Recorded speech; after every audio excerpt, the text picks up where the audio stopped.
Assalamualaikum warahmatullahi wabarakatuh. Saya ucapkan kepada pensyarah kami, Madam Rosliha binti Muhammad serta rakan-rakan seperjuangan yang saya sayangi sekalian. Terlebih dahulu, izinkan saya mempersembahkan sebuah pantun kepada anda semua. Sungguh indah negeri Melaka, tempat lahir ramai pahlawan. 64 tahun kita hidup merdeka, hidup aman tiada keperitan. Terlebih dahulu, izinkan saya memperkenalkan diri saya serta ahli kumpulan saya yang bijak lagi berkarisma. Nama saya Nur Azmira Elina binti Rosmaini. Kumpulan saya mempunyai 4 ahli, iaitu nama diberi Nur Syurahani binti Mansur Al-Layas Syukri, Nik Puteri Farisha binti Zulkifli, serta Siti Nur Aisyah Saadah binti Khairul Nizam. Kami berempat berasal daripada Seksyen 8. Mereka peramah manis berkata, jual barang pasti laku. Di sini lahirnya sebuah cinta. Bumi Malaysia tanah tumpahnya darahku. Kumpulan kami mendapat tajuk berkenaan tentang ancaman komunis di tanah Melayu. Seperti yang anda semua sedia maklum bahawa bumi Malaysia pernah dijajah dengan bangsa komunis serta menyebabkan kekacauan yang teramat dahsyat sehinggakan kita pernah diisytiharkan darurat. Pengaruh komunis merupakan ideologi oleh Karl Marx dan Friedrich Engels. Komunis membawa maksud bahawa orang yang menganut fahaman komunis. Antara negara yang menyebarkan fahaman komunis ini ialah China dan Indonesia melalui Parti Kuomintang serta Parti Komunis Indonesia. Gerakan komunis antarabangsa telah dianjurkan serta bersidang di Kalkutta, India. Mana-mana pengikut Parti Komunis digesa untuk memperhebatkan perjuangan mereka untuk menentang kuasa imperialis barat di kawasan yang mereka jajah. Jawatan Kuasa Eksekutif Pusat Parti Komunis Malaysia (PKM) telah melancarkan beberapa perjuangan bersenjata dengan tujuan untuk menubuhkan Republik Komunis di Tanah Melayu. Disebabkan hal ini, British mengisytiharkan darurat kerana PKM telah pun melumpuhkan ekonomi serta mengancam keselamatan rakyat pada ketika itu. Penduduk Jepun di Tanah Melayu pada tahun 1942 sehingga 1945 telah menyemarakkan semangat nasionalisme orang-orang Melayu pada masa itu. Disebabkan pihak tentera Jepun menyerah kalah pada British pada tahun 1945 yang bertarikh 15 Ogos telah menyebabkan kekosongan kuasa di Tanah Melayu. Hal ini menyebabkan anggota-anggota MPAJA atau dikenali sebagai PKM pada masa itu telah keluar daripada hutan untuk menunjukkan kekuatan serta kekuasaannya semasa tempoh kekosongan kuasa. Apa yang menyayat hati pada ketika itu ialah tidak kira kaum Melayu, Cina serta India telah diseksa serta dibunuh dengan kejam. Orang Melayu merupakan bangsa yang paling banyak dibunuh, terutamanya orang Melayu yang bertugas sebagai polis bagi pihak tentera Jepun. Pihak komunis juga membunuh orang yang disyaki tidak sehaluan dengan perjuangan mereka.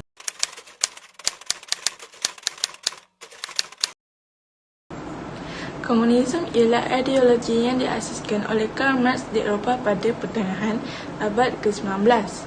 Dari sudut politik, komunisme bermaksud anti-demokrasi. Komunisme ialah fahaman politik yang menjadikan ekonomi dan barang pengguna sebagai milik negara. Percubaan untuk menyebarkan ideologi komunis di negara kita bermula sejak tahun 1920-an. Merebak dengan pesat ke negara lain seperti Rusia dan China sebelum tiba di Tanah Melayu. Kemasukan pengaruh komunis dari China dibawa masuk sejak awal tahun 90-an melalui cawangan Parti Kuomintang. Menjelang tahun 1924, cawangan KMT ditubuhkan di bandar seperti Muar, Melaka, Seremban, Kelang, Kuala Lumpur dan Sungai Petani. Seterusnya, pertubuhan Minsko bergerak dalam kalangan orang Hailam di bawah arahan Parti Komunis China. The Communist International yang berpusat di Moskow mengarahkan penubuhan Parti Komunis Nanyang pada tahun 1928. Namun, PKN tidak berjaya mencapai matlamatnya. Oleh itu, Kuomintang mengarahkan penubuhan parti baharu iaitu Parti Komunis Malaya. Manakala kemasukan pengaruh komunis dari Indonesia berlaku pada tahun 1920 di mana pemimpin komunis seperti Tan Malaka, Alimin Moiso, Boydi Sowetjiro dan pemimpin lain menyebarkan fahaman komunis di seberang perai Pulau Pinang, Perak Utara dan Kedah. Kegagalan Parti Komunis Indonesia menguasai Pulau Jawa pada tahun 1926. PKI berusaha membuka cawangan di tanah Melayu. Namun begitu, usaha mereka tidak mendapat sambutan daripada orang Melayu kerana komunis menggunakan kekerasan untuk mencapai matlamat mereka. Penubuhan Parti Komunis Malaya telah ditubuhkan di Kuala Pilah, Negeri Sembilan pada 30 April 1930. PKM bergerak melalui Kesatuan Kerja, Pertubuhan, Penerbitan Akhbar dan Sekolah Cina. Selain itu, PKM menyusup ke dalam Kesatuan Sekerja untuk mengukuhkan pengaruh komunis. Seterusnya, saya akan menjelaskan lebih lagi tentang kesan ancaman komunis di negara kita.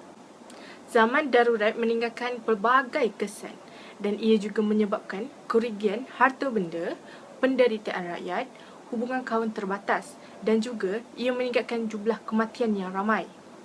Dengan ini, saya akan huraikan satu persatu tentang kesan darurat di negara kita.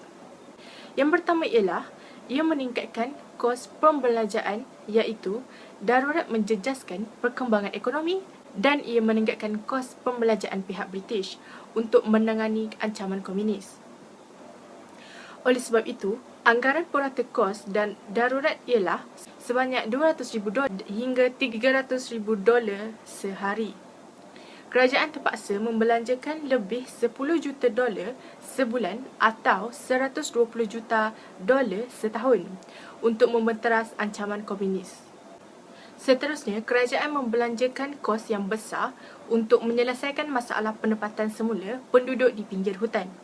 Dengan ini, dari tahun 1950 hingga tahun 1953, pembelanjaan kerajaan dianggarkan lebih $7 juta untuk membangunkan pembangunan di kampung baru. Kesan yang kedua ialah ia menyebabkan penderitaan dan kesengsaraan kepada rakyat, iaitu ladang dan lombong menjadi sasaran serangan komunis. Oleh sebab itu, pengeluaran tanaman padi dan makanan lain semakin berkurangan yang menyebabkan harga barang makanan dan keperluan harian melambung tinggi. Dengan ini, peniaga, pekedai, pengusaha kebun, peladang dan pelombong menghadapi kesukaran kerana mereka merupakan sasaran peras ugut komunis. Kerana jika gagal penuhi tuntutan komunis, ia akan menyebabkan kemusnahan lombong, ladang, kedai dan mengancam nyawa. Di samping itu juga, penduduk sukar bergerak dan memperoleh bekalan keperluan harian kerana terpaksa mematuhi peraturan kerajaan. Akhirnya, penduduk tidak dapat menjalankan kegiatan harian. Ramai pekebun dan pekerja lombong tidak dapat bekerja kerana perintah berkurung. Seterusnya, ia menyebabkan cantuan bekalan makanan menyebabkan mereka bergantung kepada makanan seperti ubi kayu, ubi keledek dan jagung. Kesan yang ketiga iaitu berlakunya merenggangkan hubungan kaum. Rancangan penempatan semula di kampung baru didominasi oleh kaum Cina, iaitu kaum Cina akan dikumpulkan di kawasan pertempatan yang sama, manakala pula kaum yang lain akan ditempatkan di pertempatan yang lain.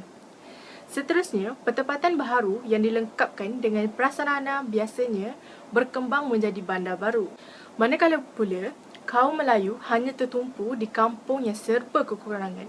Di samping itu, kawalan pasukan keselamatan yang ketat ia akan menyebabkan hubungan kaum yang lain terbatas. Kehidupan begini tidak diberikan ruang kepada penduduk kampung baru untuk bersosial dengan kaum yang lain. Kesan yang seterusnya ialah jumlah korban zaman darurat yang menyebabkan banyak anggota pasukan keselamatan, komunis dan orang awam terkorban. Selain itu, harta benda musnah. Dengan ini, darurat menyebabkan penderitaan dan kesengsaraan kepada penduduk Persekutuan Tanah Melayu. Di samping itu, tindakan komunis menyebabkan keadaan huru-hara. Dengan ini, sudah terang lagi bersuluh. Kita mahu melihatkan negara kita aman dan sentosa. Dengan ini, zaman darurat diisytiharkan tamat di seluruh negara. Berkuat kuasa mula 31 Julai 1960. Dengan itu, berakhirlah zaman darurat yang mengambil masa selama 12 tahun di negara kita dan ia menyebabkan kesengsaraan dan kesulitan kepada penduduk tempatan. Bagi menghargai keamanan yang dikecapi, kita sama-sama pertahankan negara daripada musuh. Langkah-langkah yang telah diambil bagi menangani ancaman komunis adalah: yang pertama, penguatkuasaan undang-undang darurat. Yang kedua adalah pemerkasaan pasukan keselamatan. Yang ketiga, pendaftaran kebangsaan kad pengenalan. Dan keempat adalah rancangan bridge. Yang kelima adalah tawaran pengampunan. Dan keenam, perintah berkurung. Dan pemerkasaan pasukan keselamatan terbahagi kepada tiga, iaitu polis, tentera dan sukarelawan. Pemerkasaan pasukan polis dilakukan dengan menubuhkan 6 cawangan, iaitu penubuhan pasukan cawangan khas, Special Constables, polis hutan, polis wanita, Sungai Perak, Auxiliary Police. Yang pertama adalah penubuhan pasukan cawangan khas. Pada bulan Ogos 1950, Guy C. Maddox dilantik mengetuai Badan Perisikan dan beliau telah menubuhkan cawangan khas. Terdapat anggota pasukan yang menyamar sebagai komunis untuk mendapatkan maklumat tentang PKM. Kejayaan cawangan ini membuatkan penyusupan dalam organisasi PKM memudahkan pasukan keselamatan merancang tindakan terhadap PKM. Yang kedua pula adalah Special Constables. Pasukan ini ditubuhkan pada tahun 1948 ketika rancangan bridge sedang dilaksanakan. Seramai 24,000 orang Special Constables dilatih dan dihantar mengawal ladang dan kawasan Lombong. Mereka menjadi barisan hadapan dalam menghadapi ancaman komunis. Yang ketiga pula adalah polis hutan. Antara tugas pasukan polis hutan ialah memburu komunis, membuat randaan di pinggir hutan. Yang keempat pula adalah polis wanita. Ditubuhkan pada bulan Ogos 1955. Barbara D.R. Wentworth merupakan pegawai polis wanita yang pertama. Beliau ditugaskan untuk melatih anggota baru dan menyusun pasukan polis wanita. Yang kelima adalah Sungai Perak. Ditubuhkan pada tahun 1958. Tugas mereka mengesan tempat persembunyian komunis di dalam hutan. Yang keenam adalah Auxiliary Police. Tugas mereka mempertahankan bandar dan kampung daripada serangan komunis dan membantu polis untuk menentang ancaman komunis. Pemerkasaan pasukan tentera pula ialah dengan menubuhkan 3 pasukan, iaitu Pasukan Askar Melayu. Pasukan Askar Melayu ditubuhkan pada tahun 1933 dan ditugaskan untuk memberteras gerila komunis di dalam hutan. Pasukan ini mencapai prestasi cemerlang dalam usaha memerangi komunis.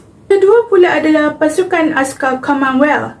Kerajaan membawa askar Commonwealth antaranya dari Britain, Australia, New Zealand, India, Afrika Timur, Kenya, Uganda, Rhodesia dan Fiji. Yang ketiga pula adalah Sarawak Rangers. Pasukan ini terdiri daripada orang Iban ditugaskan untuk menjejar persembunyian komunis di dalam hutan. Pemerkasaan keselamatan sukarelawan pula dikenali sebagai Home Guard.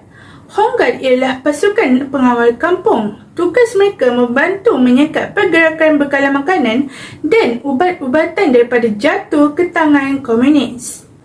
Pendaftaran kebangsaan dan kad pengenalan.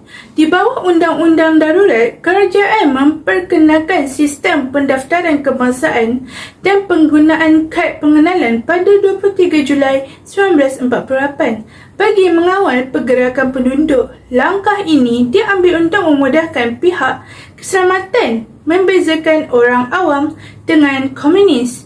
Di bawah peraturan tersebut, setiap lelaki, wanita dan kanak-kanak yang berumur 12 tahun ke atas dikehendaki untuk mendaftarkan diri dengan pihak berkuasa. Seterusnya adalah rancangan Bridge. Rancangan Bridge dilancarkan oleh Sir Henry Gurney, pesuruhjaya tinggi British di Tanah Melayu pada tahun 1990. Tujuan utama rancangan Bridge ini untuk memutuskan hubungan PKM dengan Min Yuan yang memperkenalkan makanan, senjata, maklumat dan ubat-ubatan kepada PKM. Rancangan Bridge merupakan langkah berkesan untuk melembangkan pergerakan komunis. 50 adalah tawaran pengampunan. Pada 6 September 1949, Sir Henry Gurney mengisytiharkan pengampunan kepada komunis supaya menyerahkan diri. Setiap hari Radio Melaya menyiarkan syarat tawaran pengampunan poster juga ditampak merata-rata tempat untuk waktu penduduk memujuk anggota komunis supaya menyerahkan diri. Yang keenam pula adalah perintah berkurung. Tindakan melarang penduduk keluar daripada rumah dalam tempoh tertentu, ia membolehkan pasukan keselamatan menjalankan operasi dengan lebih berkesan untuk memburu komunis. Perintah berkurung dikenakan terhadap penduduk yang enggan bekerjasama dengan pihak berkuasa untuk membenteras ancaman komunis.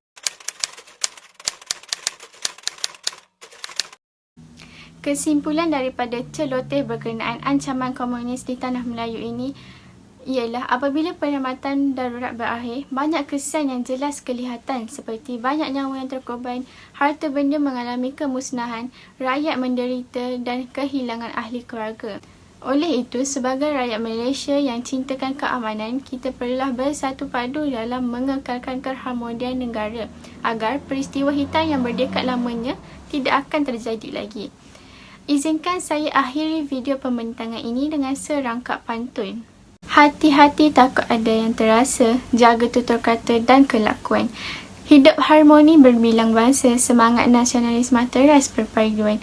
Sekian, wabillahi taufiq wal hidayah. Assalamualaikum warahmatullahi wabarakatuh.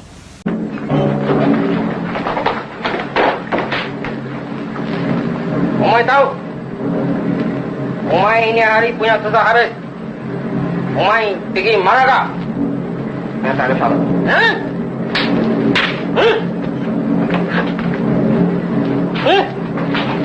Umay pergi mana kah lo? Umay ada dengar aja, Umay Inggeris bah? Woi, rumah ni macam